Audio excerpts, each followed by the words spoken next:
Uttarakhand exam paper leak, ये आपने news में सुना होगा, न्यूज़पेपर में पढ़ा होगा, आपकी जो यूट्यूब शॉर्ट्स है उसकी फीड में भी आपको कहीं ना कहीं शो किया होगा। बहुत सारे बच्चे इसके रिगार्डिंग प्रोटेस्ट कर रहे हैं। तो चलिए पहले देखते हैं कि एक्चुअल में हुआ क्या है। असल में 21 सितंबर को 21 सितंबर को एग्जाम था यूके ट्रिपल एससी का। इस एग्जाम इसका जो टाइम पीरियड था वो था 11 बजे से लेके 1 बजे तक, मीन्स 2 घंटे का एग्जाम था। तो इसमें कुछ कथित रूप से न्यूज़ आई कि 11:35 पे वो पेपर या उसके कुछ क्वेश्चन पहले ही सर्कुलेट होने स्टार्ट हो गए। चलिए इसको देखते हैं कि किसने क्या बोला है। पहली चीज, अभी पुलिस ने जो बोला है इसमें, वो ये बोला है कि इसमें कोई गैंग इन्वॉल्व नहीं था। Found in the service selection exam paper leak case Uttarakhand police. Uttarakhand police ने बोला है कि इसमें कोई गैंग इन्वॉल्व नहीं है। लेकिन मजेदार बात देखना कि आगे उन्होंने इस चीज को क्या माना है। The commission had earlier sought a detailed police probe into the matter, with its chairman Ganesh Singh admitting that 3 pages of the question paper has been leaked from the center.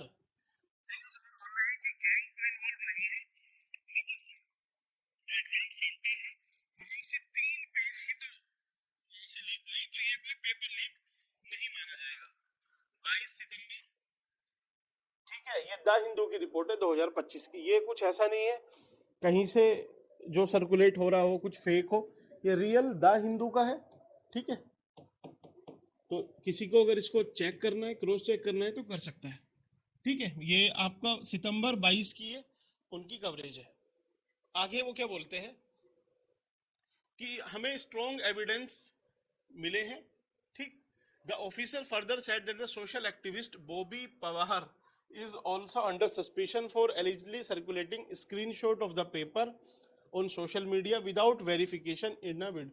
Means ये बोल रहे हैं कि जो एक social activist हैं बॉबी पवार साहब, इन्होंने पहले चुनाव भी लड़ा हुआ है। ठीक है, तो वो ये बोल रहे हैं कि ये कुछ स्क्रीनशॉट शेयर कर रहे हैं कथित रूप से, जो पेपर लीक की एक तरह से आपको प्रूफ दिख रहा है, लेकिन अभी उसका वेरिफिकेशन नहीं हुआ है। और पुलिस इसमें बोल रही है कि ये मैटर को थोड़ा सा सेंसेशनलाइज मीन सनसनीखेज करने के लिए किया जा रहा है। उत्तराखंड चेयरमैन, ये जो कमीशन के चेयरमैन हैं, वो क्या बोलते हैं कि this is not a case of full flashed paper leak.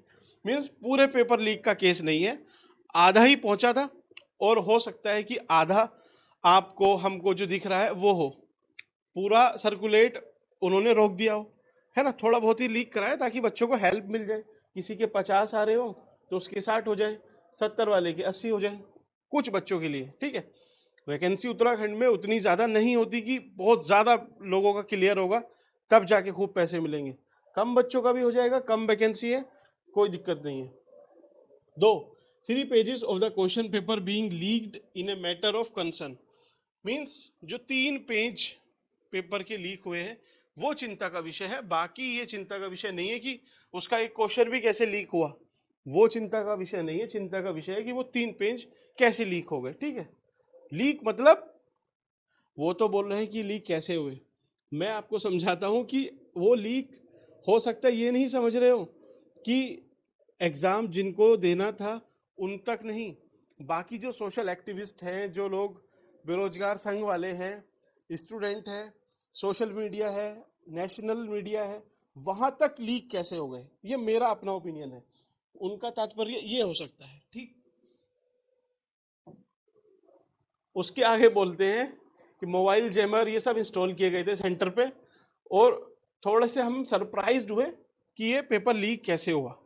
ठीक, तो अच्छी बात है, सरप्राइज मिला है इनको, शायद बर्थडे वगैरह होगा इनका। ठीक है, गिफ्ट तो नहीं मिलते, अब सरप्राइजेस मिलते हैं।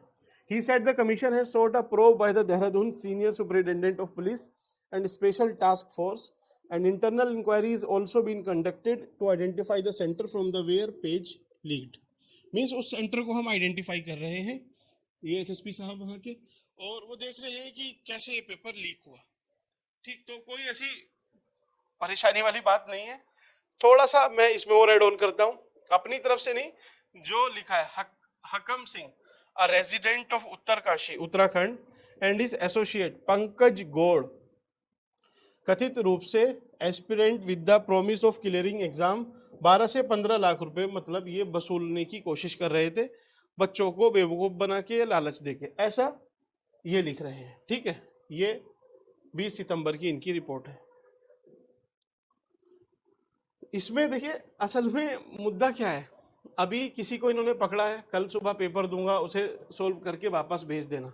ये एक नाम है खालिद, इनको पुलिस ने अरेस्ट किया है। ठीक है, ये अपनी बहन से बोल रहे थे कि मैं तुझे एग्जाम पेपर वो सेंड करूंगा, तू उसको फिर, शायद ऐसा ही कुछ है, खालिद के साथ कोई और भी मिला हो सकता है, ऐसे कुछ। बहन ने बिल्कुल वैसे ही किया, मीन्स इन्होंने बोला कि कल सुबह पेपर दूंगा, उसे सोल्व करके उसी नंबर पर वापस कर देना और नंबर डिलीट भी कर देना। ठीक, ये हिंदुस्तान की छपी हुई रिपोर्ट है। तो ये एक इनको लगा कि हाँ ये कथित रूप से हो सकते हैं, इनको भी दबोच लिया गया है। बाकी पुलिस अपना काम करेगी, जो भी फैक्ट है सिर्फ उसकी बात। बाकी प्रोटेस्ट तो चल ही रहा है। इससे देखिए होता क्या है और क्या होगा, अभी इस पे भी आएंगे हम। सबसे बड़ी जो इशू है इसमें, ये तो चलिए 3 पेजेस थे, जो एक ऑब्जेक्टिव एग्जाम था उसके लीक हुए। डेस्क्रिप्टिव जितने एग्जाम होते हैं उसमें कैसे क्या हो रहा है वो किसी को नहीं पता। अभी उत्तराखंड का मेंस है, पीसीएस का मेंस है, एफआरओ का मेंस है। मैं बोल रहा हूँ ज्यादा नहीं, कुछ भी अगर छोटा मोटा भी इसमें मिस्टेक है तो फिर बच्चे कैसे पता लगा पाएंगे? कुछ ट्रांसपेरेंसी तो इसमें रहती नहीं है, कोई स्टैंडर्ड कोई ऐसा पैरामीटर का भी नहीं पता है किसी को। तो यहाँ पे फिर डाउट होता है बाकी सब बच्चों के मन में।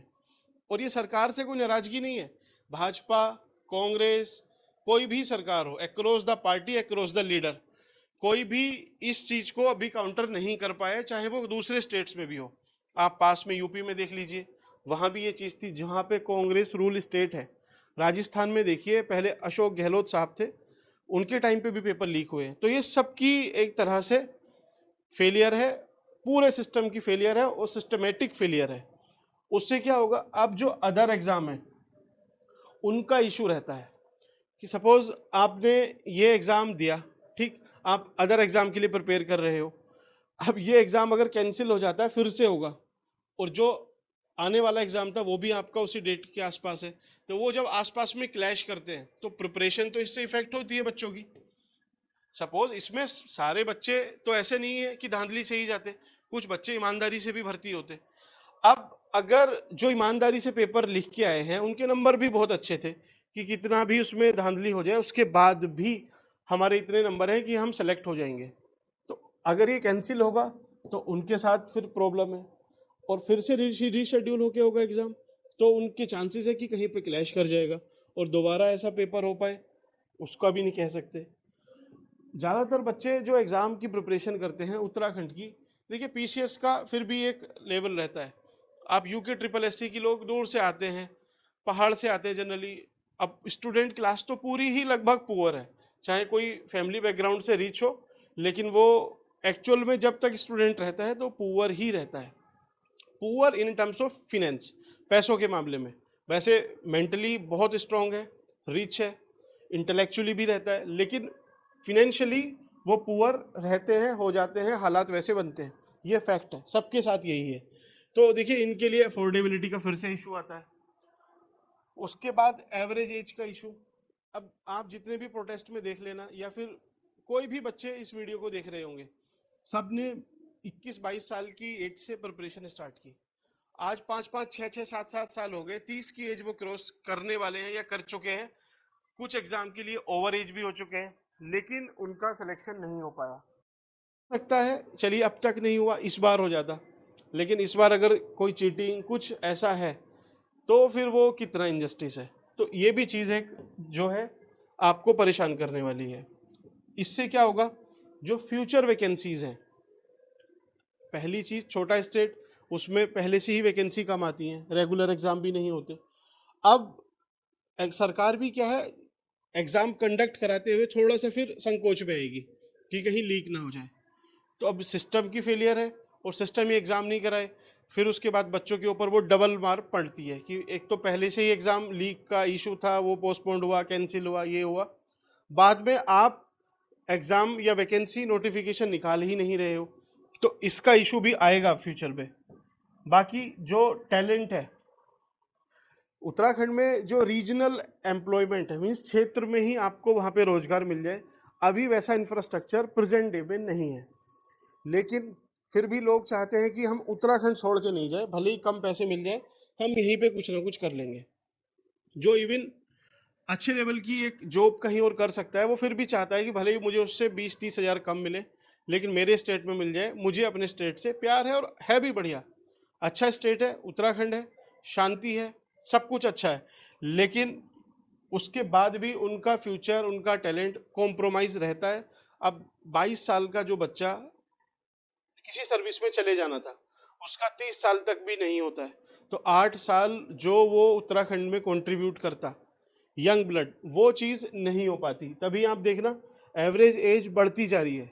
जो सिलेक्शन जिनका है, आप उठा के देखो, जिसकी एक सर्टेन लेवल तक एज है, उसके बाद ही सिलेक्शन ज़्यादा होते हैं। तो ये एक बहुत बड़ा इशू है। आप देखिए, कुछ बच्चे बोल रहे हैं कि, पहले इनकी बात करते हैं। ये उत्तराखंड DIPR, ठीक है, सचिव मुख्यमंत्री श्री शैलेश बगोली से आज शाम को सचिवालय में संयुक्त प्रतियोगिता परीक्षा छात्र के प्रतिनिधि मंडल ने ईशांत के नेतृत्व में भेंट की, मुख्यमंत्री को संबोधित ज्ञापन सौंपा। ज्ञापन में अनुरोध किया गया है कि UKSSC की हाल ही में आयोजित परीक्षा पूर्णतः निष्पक्ष, पारदर्शी, नकल विहीन तरीके से संपन्न हुई। कुल मिला के बात यह है, ये मानते हैं, इन्होंने ज्ञापन सौंपा है कि जो आयोग ने पेपर कराया है वो एकदम बेस्ट है, बहुत बढ़िया तरीके से कराया है, ठीक है, नकल विहीन है। और उल्टे ये गुजारिश कर रहे हैं कि जल्दी से, मीन्स कम टाइम ले सरकार और इसका रिजल्ट रिलीज करे। ठीक, ये कौन है, क्या है, आप सब लोग जानते होंगे, ठीक है। फिर भी अगर ये बेस्ट है, तो आप फिर जांच किस चीज़ की कर रहे हो? जब इतना बढ़िया एग्जाम कंडक्ट कराया ही है, तो फिर जांच किस चीज़ की है?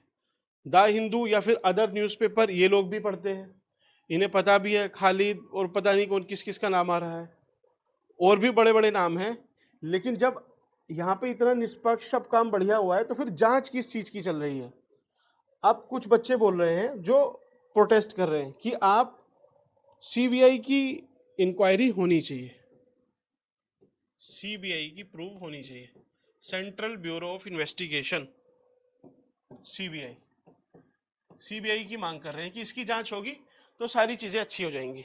ठीक, चलिए, CBI सेंट्रल की है, वो जांच करेगी, यहाँ पर स्टेट में अपनी एक रिपोर्ट बनाएगी, ठीक है, और वो रिपोर्ट फिर रखेगी सामने। वो रिपोर्ट कैसी होगी वो मैं आपके विवेक पे छोड़ता हूँ। CBI जांच ऐसा नहीं है, होनी नहीं चाहिए भाई, और कोई चारा तो है नहीं, जांच तो होनी ही चाहिए।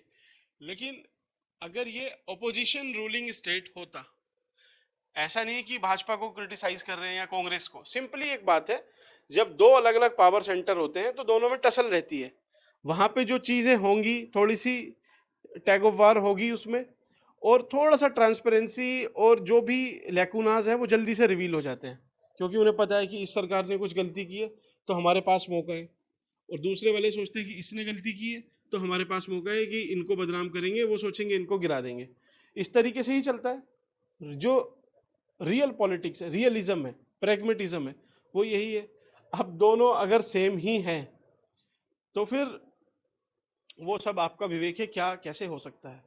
तो क्या जांच होनी चाहिए? यस, डेफिनेटली जांच होनी चाहिए, लेकिन जांच जुडिशरी कोई अपनी कमेटी बना के या फिर जुडिशियली इंक्वायरी हो तो ज़्यादा सही है। वो जांच करेगी तो फिर भी एक ट्रस्ट रहता है कि ट्रांसपेरेंसी भी रहेगी, और जो इंटीग्रिटी है वो कॉम्प्रोमाइज़ नहीं होगी। बाकी ये सब सरकार का, आयोग का, जो लोग प्रोटेस्ट कर रहे हैं, मेहनत कर रहे हैं, देखिए हम लोग तो नहीं है ग्राउंड पे, जो ग्राउंड पे है सारा क्रेडिट उनके लिए है। वो जो भी काम कर रहे हैं उनकी जैसी मांगे हैं, हमारे पास तो एक सीमित विकल्प है जो आपको बता सकते हैं। जो भी वो डिमांड कर रहे हैं, उनकी डिमांड हो सकता है जायज़ हो, उस पे सरकार को भी ज़्यादा रूड नहीं होना चाहिए। सिंपली जो बात है, आप ठीक है कमेटी बनाइए, उसकी इंक्वायरी कीजिए, कुछ पाया जाता है तो फिर उसके ऊपर कार्रवाई कीजिए। अब ऐसा थोड़ी है कि धामी जी के ऊपर कार्रवाई होगी, जो भी दोषी है उसके ऊपर होगी, तो अच्छी चीज़ है कि कम से कम सरकार बदनाम नहीं होगी। तो सरकार को भी सोचना चाहिए। बाकी जो लोग प्रोटेस्ट कर रहे हैं, आप सबके लिए बेस्ट विशेस। बाकी आप लोगों को क्या लगता है, आप चाहें तो कमेंट सेक्शन में शेयर कर सकते हैं। Thank you.